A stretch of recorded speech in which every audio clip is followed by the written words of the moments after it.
This is a 7-lever safe lock, Yale. I think you find these in home safes, in gun safes, and all kinds of safes.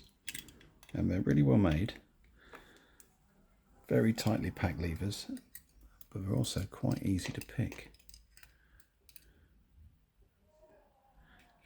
Pins, lever 7, 6, 5, 4, 3, 2, 1.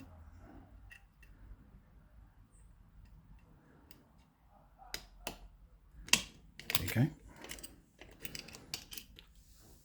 What's that, about 30 seconds?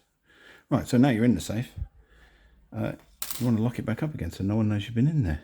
So, just a reverse of the operation.